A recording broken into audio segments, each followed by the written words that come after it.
monde. C'est gentil d'être présent. Bon, je connais une partie de la salle, mais bon. Alors, c'est ça. Donc, on va vous parler un peu de notre nouveau programme du Cégep Limoilou qu'on a mis à jour récemment. Juste pour ceux qui ne connaissent pas trop la formation collégiale, j'ai croisé quelqu'un hier d'un 5 à 7 et effectivement, il ne savait pas qu'il y avait une technique en géomatique. J'ai dit, tiens, ma présentation ne servira pas à rien. En fait, les compétences en tant que telles qu'un technicien doit remplir sont élaborées, sont définies par le ministère de l'Éducation, qui vont fournir un genre de devis technique dans lequel on va retrouver toutes les compétences qui doivent être atteintes pour que quelqu'un puisse porter le titre de technicien en géomatique. Il y a 3 collèges qui enseignent le programme de géomatique dans la province. Donc, on parle des diplômes complets de 3 ans, un DEC. Donc, il y a le collège Annecy, Cégep de l'Outaouais, Cégep de Limoilou. Dans le programme de géomatique, il y a 2 voies de spécialisation. Une voie de spécialisation en arpentage, géodésie, puis une voie de spécialisation en cartographie. Le Cégep Limoilou est le seul qui donne les 2 voies de spécialisation. Le contexte avant la révision, le fameux document du ministère date de 2001, mais en fait, il a été réfléchi avant ça, donc 1998. J'en vois qui rient, vous en avez peut-être qui reconnaissent des gens sur ces photos-là. C'est vieux, là, OK? On parle des fins années 90, là. On voit les vieilles tours, les vieux appareils de vidéogrammétrie. C'est Nadine Gagnon à droite, ceux qui l'ont reconnu, c'est bon. Daniel Tremblay, puis Nadine encore, puis dans le milieu, c'est Pierre-Marc Doucet, je pense. Oui, hein? Tu vois, regarde. Donc, 98, que le programme de 2001 a été pensé en 98. Là, on est en 2018, fait que ça fait quand même un certain bout. Il y a eu quelques innovations dans le domaine depuis. Hein? Google Maps 2005, pour vous donner une idée. Donc, un programme, quand il est mis en œuvre, après ça, il y a ce qu'on appelle un bilan de mise en œuvre après 3 groupes de diplômés. Là, on révise le programme. On a apporté des petites modifications à ce niveau-là. Et on avait des insatisfactions par rapport à l'ancien programme. Je ne rentrerai pas dans les détails, mais ça nous a amené en 2014 d'actualiser le bilan. Et on a décidé de tomber dans un processus de révision. Entre-temps, on a sollicité le ministère à plusieurs occasions pour dire que ce serait le fun de réviser le programme de géomatique parce que là, on commence à être vieillissant. En 1998, là, Internet arrivait là, dans les collèges. Ça donne une idée. Dans les objectifs qui étaient visés, donc, on voulait améliorer la satisfaction des étudiants de géodésie envers le programme de formation. Les gens de géodésie trouvaient qu'ils faisaient trop de carto. Donc, en fait, ils faisaient de la géomatique, mais pour eux autres, c'était de la carto, ils en faisaient trop, fait qu'ils n'aimaient pas ça. Après ça, actualiser le programme de formation. Donc là, on se dit, bon, bien, si on travaille aujourd'hui, il faut penser à actualiser ça pour 2021. Fait qu'on essayait, on était en 2015, on voyait pour dans 5-6 ans, pour que notre programme soit encore valide. Il fallait se projeter un peu dans le futur. Améliorer la spécialisation des finissants, mais conserver leur polyvalence, une notion qui est très importante au niveau des employeurs. Les gens aiment engager des candidats qui vont être capables de répondre à plusieurs besoins dans leur organisation. Donc ça, on ne voulait pas perdre ça. Puis, améliorer l'employabilité des étudiants de première année pour les stages ATE. Parce que dans notre ancien programme, ils voyaient le DAO, ils voyaient la station totale, puis après ça, on était beaucoup dans des apprentissages fondamentaux, des apprentissages de base dans la première année, ce qui faisait qu'ils arrivaient en stage, puis ils ne pouvaient pas faire des tâches très significatives du domaine. Fait qu'on a travaillé là-dessus. Ça a été un gros travail d'équipe. Quand le ministère fait une révision, c'est le fun, ils ont beaucoup de budget. Puis là, ils libèrent du monde, puis ils engagent des spécialistes, etc. Nous, on n'avait pas droit à ça. Donc, ça a été vraiment un engagement de toute l'équipe de travail. On a exploité à fond notre traceur grand format pour travailler en équipe. Et un chalet à proximité, c'est toujours payant pour faire une révision. Donc, ça a été vraiment là, un gros travail là, de l'équipe du département de géomatique du Cégep Limoilou, cette révision-là. Étape réalisée, on va rapidement, la documentation de la fonction de travail, anticipation de l'évolution du domaine, l'analyse des besoins de formation et finalement, l'identification des améliorations à apporter. Ce qui nous amène un peu l'horizon de travail. Là. Donc, on parle état de situation 2015, c'est là qu'on a réfléchi. Je ne suis pas habitué de me promener avec un micro. Ouais. Ah, c'est les lasers, ça, j'ai ça. Celle-là? Ouais. OK. Donc là, révision, le nouveau programme que je vous parle, on a commencé à l'enseigner à l'automne 2016. Fait que réflexion en 2015, automne 2016, donc c'est venu assez rapidement. Et nos premiers diplômés, c'est pour ça que je suis là aujourd'hui, au mois de mai, nos premiers diplômés vont sortir du nouveau programme. Donc c'est pour bientôt. Et 2021, ça va être notre bilan de mise en œuvre, donc après 3 cohortes, on va voir où est-ce qu'on en est. Puis un programme, ça a une durée de vie d'à peu près 10 ans. Le ministère y étire ça un peu, là, mais... Donc, ça veut dire que 2027, c'est notre programme, il faut qu'il se rende à peu près jusque-là. Ça a l'air loin, 2027, mais ça vient vite. Le ministère, en 2015, se sont réveillés un peu. Ils nous ont demandé un rapport, état de la situation. Donc, on a travaillé très fort pendant quelques semaines parce que c'était urgent. Puis après ça, on n'a plus entendu parler. On ne sait pas qu'est-ce qui va arriver. J'ai l'air critique envers le ministère, mais c'est ça. OK. Profil de la personne diplômée. Ce qu'on a fait, c'est qu'on a fait un travail à l'interne pour améliorer aussi la compréhension de toute l'équipe sur c'est quoi un technicien en cartographie, puis c'est quoi un technicien en géodésie en 2015, quand on a fait la réflexion. Donc, on s'est monté des schémas pour identifier toutes les tâches. Et ensuite, on a envoyé ça dans l'industrie. On a fait appel à nos anciens, nos gradués, on a un réseau très, très, très, très fort avec nos gradués. Il y en a ici que je vois aux 5 ans quand on fait nos parties retrouvailles. Mais entre les parties, des fois, on va utiliser notre réseau. On leur envoie les schémas, puis on leur a demandé de valider qu'est-ce que vous faites dans vos fonctions de travail. Y a-t-il des choses dans le schéma que vous ne faites pas? Y a-t-il des choses que c'est un autre corps d'emploi qui le fait? Exemple, un professionnel.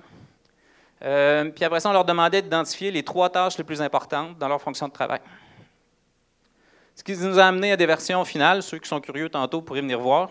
Mais les schémas qu'on a ici, que j'ai amenés sur mes grands cartons, permettent de donner une bonne idée qu'est-ce qu'un technicien est capable de faire pour chacune des voies de spécialisation. Alors, quand on demandait aux gens d'identifier c'est quoi les 3 tâches les plus significatives, ça nous a permis d'établir un peu nos fils conducteurs dans notre formation. Ces éléments-là, c'est ce en quoi les gens doivent être très bons quand ils sortent de l'école. C'est quoi les éléments les plus importants? C'est nos 3 fils conducteurs. Je pense à la diapo d'après. Donc, ça nous a permis de sortir que pour les gens en cartographie, ce qui est important, ce que les gens font le plus, c'est produire et traiter des données géospatiales, c'est produire des documents cartographiques, puis diffuser des produits géomatiques. Fait que notre programme, on l'a orienté que de la première à la 6e session, on s'organise pour qu'il soit bon dans ces 3 tâches-là. Au niveau de la géodésie, on n'a pas eu tant de surprises que ça, on l'a fini. Réaliser le levé de terrain, traiter les données de terrain, puis préparer et utiliser les données cadastrales. Ça, là-dedans, nos techniciens, c'est ce que les gens s'attendent qu'il soit très bon. Notre tronc commun géomatique est plus au niveau de l'utilisation des systèmes d'information géographique. Donc, c'est là où on donne la mobilité en emploi aux techniciens en géodésie, qui sont capables d'exploiter un logiciel SIG, d'interroger la donnée, de faire des opérations dessus, mais ils ne seront pas dans la modélisation, dans la structuration de l'organisation de la donnée. Ça, c'est plus cartographie. Donc, notre nouveau programme, les principales modifications, pour ceux qui connaissent l'ancien programme, on a augmenté la durée des spécialisations. Avant, on avait un tronc commun de 75 % des cours qui étaient communs aux 2 voies, 25 % spécialisés. Maintenant, on a un ratio de 60-40. On n'a pas fait ça au hasard, on a consulté des spécialistes en pédagogie. Puis, ils disaient justement, pour avoir suffisamment de temps pour développer une compétence, il fallait passer un certain nombre d'heures X qui nous a amené à notre 60-40. Si on veut, en termes de cours en tant que tel, c'est 4 cours de plus dans chacune des spécialisations par rapport à ce qu'il y avait avant. Ensuite, on a modifié les noms des spécialisations. Rendre la première année plus technique, je n'ai parlé tantôt, l'alternance travail-études, on a ajouté beaucoup d'éléments plus techniques pour qu'ils soient qualifiés pour l'ATE. Ouais, je ne dois pas être dans le cadre de la caméra, hein?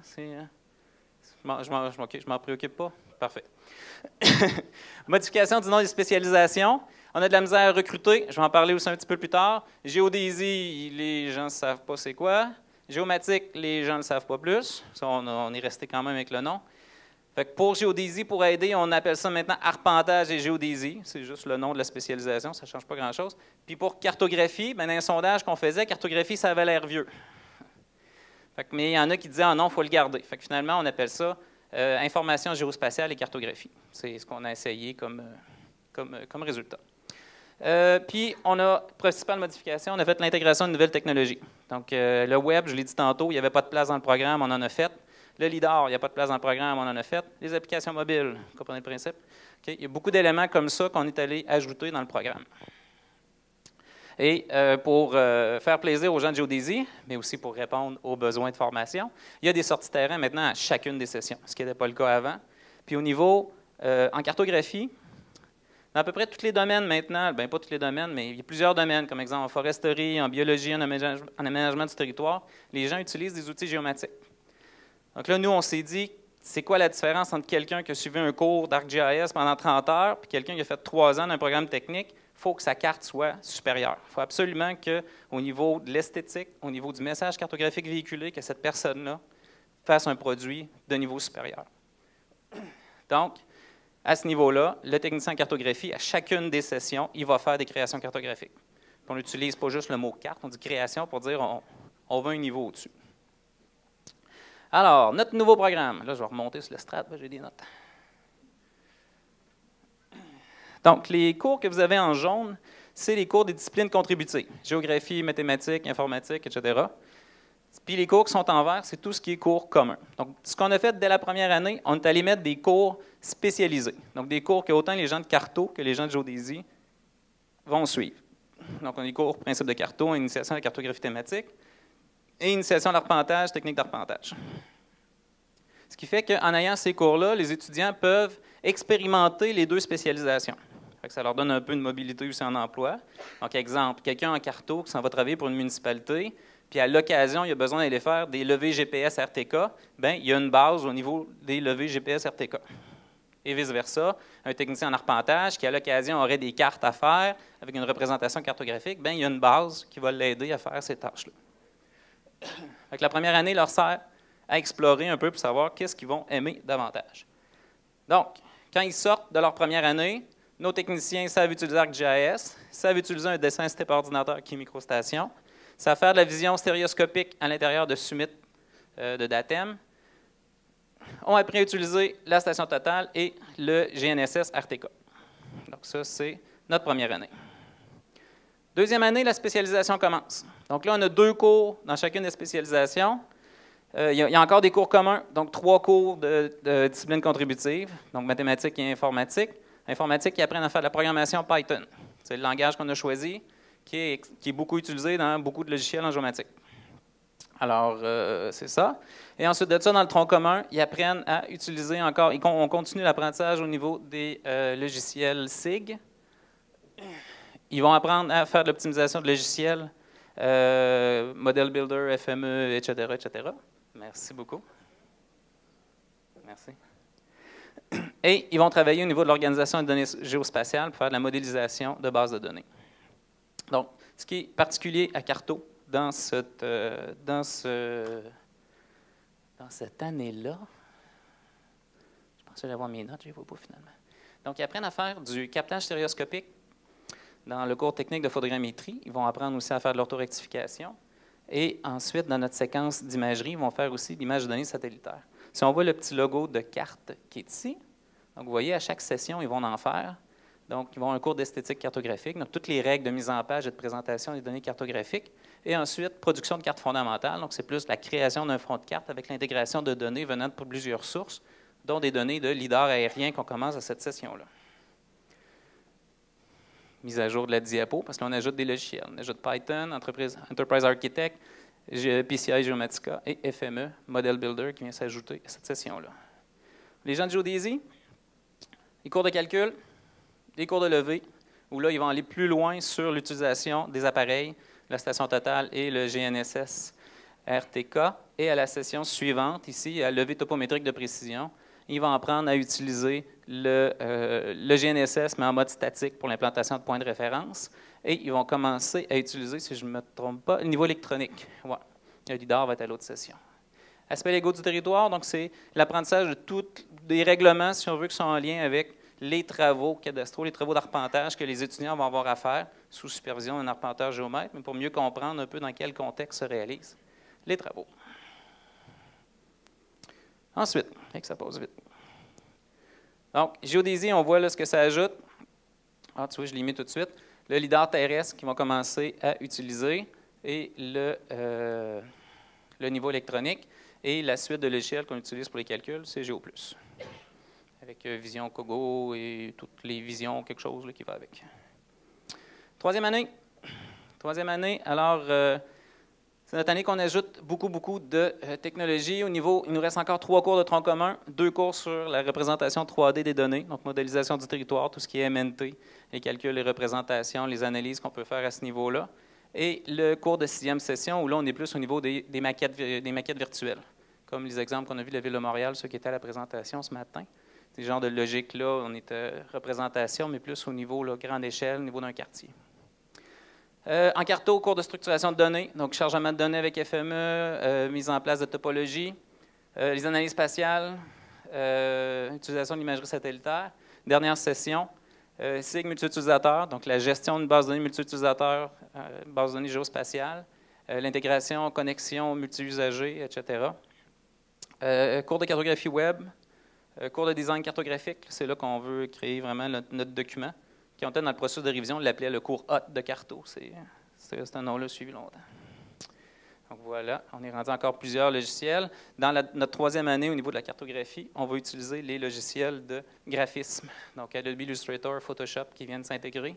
Au niveau du web, on va utiliser autant les solutions propriétaires avec SQL Server que les solutions open source avec MapServer, PostGIS et compagnie. Puis le 3D, on intègre Civil 3D. Ça fait quand même pas mal de logiciels, hein, nos techniciens vont sortir avec ça. Au niveau géodésie, donc on a les cours d'analyse foncière, arpentage foncier légal, donc on continue dans la séquence de compréhension des différentes lois et règlements qui sont en lien avec la profession pour la préparation des documents qui seront soumis, qui sont supervisés par un arpenteur géomètre. Au niveau du cadastre, opération cadastrale, donc faire les différentes opérations liées au cadastre, et on a un cours spécifique sur le cadastre vertical, qui est une notion qui était plus ou moins présente dans le devis ministériel. Ensuite, encore un cours de calcul. On nous disait que, bon, que nos étudiants, il leur manquait un petit quelque chose en calcul. Fait que là, on a 2 cours de calcul, contrairement à un qu'on avait avant. Application topométrique, c'est un cours dans lequel on va intégrer différentes approches, différentes techniques de captage. Donc là, maintenant qu'ils sont rendus très bons avec les GNSS, avec les stations totales, on introduit le LIDAR, on introduit d'autres types de levées. Donc cette année, ils vont faire du levé hydrographique. On a une belle collaboration avec l'Institut Maurice-Lamontagne. Ils nous ont prêté un hydroball. Donc, ils vont faire des levées dans un contexte qui est totalement différent que ce qu'ils sont habitués de faire. Puis, ensuite de ça, géométrie routière et implantation, ce qui est plus un peu arpentage de construction, génie civil, etc., qu'on va retrouver là-dedans. Là, on voit la panoplie. On a des beaux instruments. On a acheté un BLK 360 récemment. On a une station totale robotisée pour qu'ils puissent l'utiliser. Puis, oui, on intègre AutoCAD à la dernière session. Donc, tout ce qu'ils ont appris sur microstation, l'échelle de calcul, on leur fait faire la même chose, mais avec AutoCAD maintenant.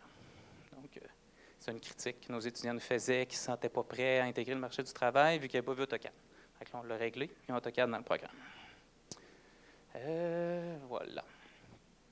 Dans nos programmes, on a aussi ce qu'on appelle l'activité synthèse de programme. C'est des activités terminales. Il y en a une par spécialisation, où l'étudiant, l'approche qu'on a prise, bon, il y en a des exemples, soins infirmiers, vous avez tous déjà entendu parler. Il y a l'examen de l'ordre à la fin du cheminement. C'est un peu le même principe.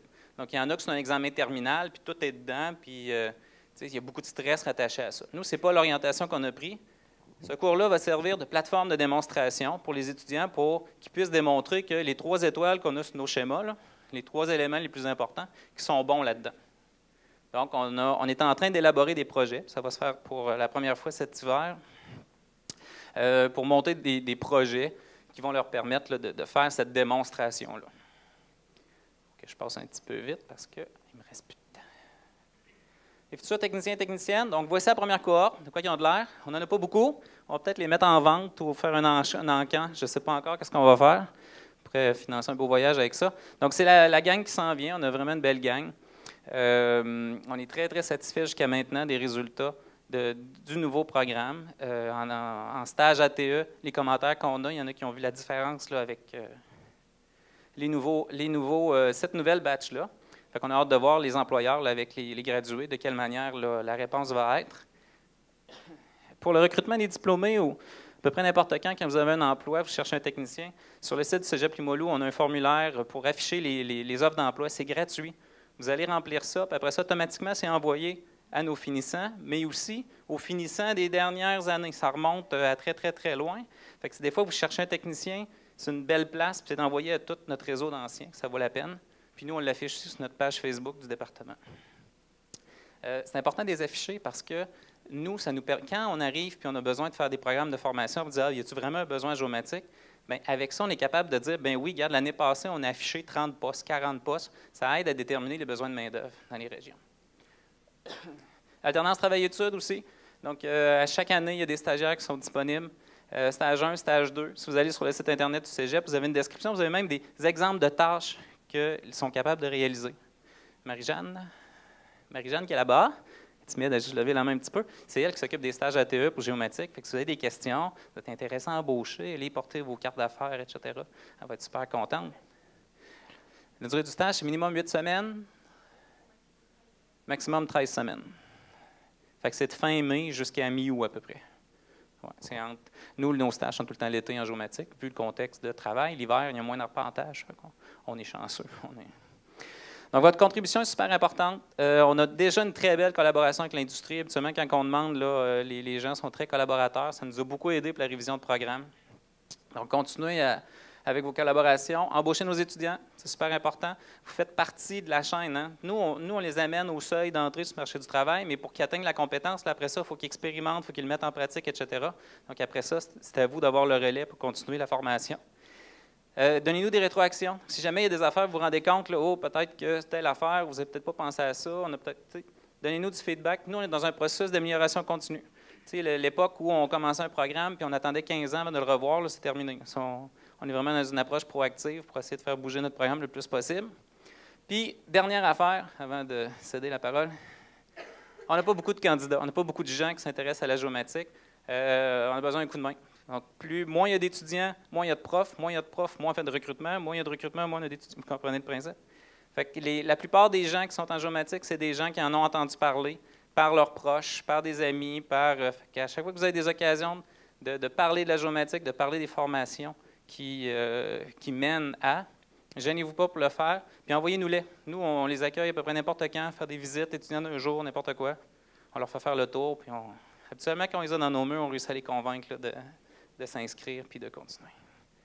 Voilà, à toute vitesse.